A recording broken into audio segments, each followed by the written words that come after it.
के तहत कुछ मालूमात दूँ। सबसे पहले नेपाल हिंदुस्तान के शुमाल में है, जिसकी सरहदें हिमालय से मिलती है। नेपाल जो एक हिंदुस्तान का पड़ोसी मुल्क है, वो किसमें है? हिंदुस्तान के शुमाल में है और उसकी सरहदें हिमालय के सिलसिले मिलती है।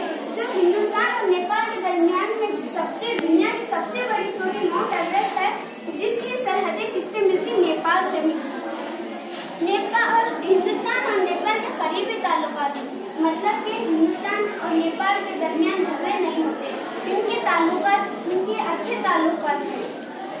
नेपाल खुशकी से घिरा हुआ मुल्क है और इसे हिंदुस्तान के जरिए ही दूसरे ममालिक से राबिता कायम करने पड़ते हैं।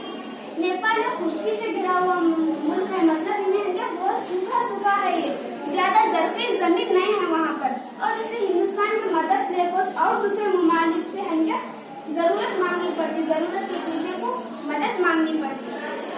चीन एक और मुल्क है जिसकी सरहदें नेपाल से मिलती है। पहले हिंदुस्तान की सरहदें भी नेपाल से मिलती, और एक और मुल्क है जो यहाँ तक चीन है, उसकी सरहदें मतलब इसके किनारे भी किसकी मिलती? नेपाल मुल्क से मिलती। नेपाल एक बैरूनी मुल्क है, हिंदुस्तान के साथ अच्छे ताल्लुकात रखना पसंद करता है। नेपाल हिंदुस्तान का हिस्सा नहीं है, ये नेपाल एक आउट ऑफ कंट्री बैरूनी मुल्क, और इसे हिंदुस्तान के जरिए अच्छे ताल्लुकात मतलब अच्छे से रहना पसंद करता है। उसके बाद हिंदुस्तान और नेपाल के ताल्लुकात 1950 में दोस्ती के माहदे पर मबनी है। हिंदुस्तान और नेपाल के ताल्लुकात मतलब हमें दोस्ती से रहते हैं, और 1950 में हिंदुस्तान और नेपाल वाले कुछ वादा करे थे, तो उन्हें वादे पर रहने के उन्हें आज भी मबनी है।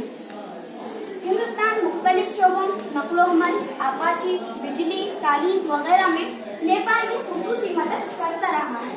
मुख्तलिफ शोबों मतलब अलग अलग काम, नक़्ल-ओ-अमल सामान यहाँ से वहाँ, वहाँ से यहाँ ले जाने में, बिजली करंट ट्रांसपोर्ट करने में, पानी का ट्रांसपोर्ट करने में, तालीम एजुकेशन की मदद में, एजुकेशन हासिल करने में उनको कुछ तकलीफ हो रही तो उसमें हिंदुस्तान हमारा नेपाल की मदद करता है। उसके बाद हिंदुस्तान और नेपाल जो 1971 में तिजारती माहदे पर मबनी है।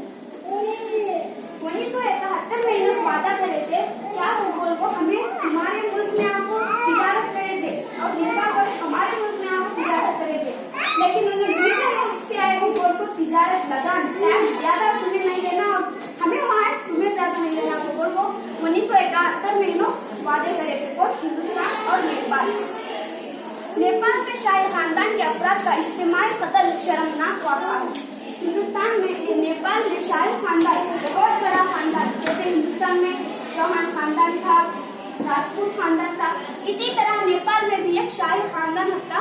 शाही खानदान के अफराद मतलब वहाँ के अफराद मतलब आदमियाँ का बल्ला शर्मनाक कत्ल, बहुत मशहूर कत्ल हुआ उनका बल्ला का जने का।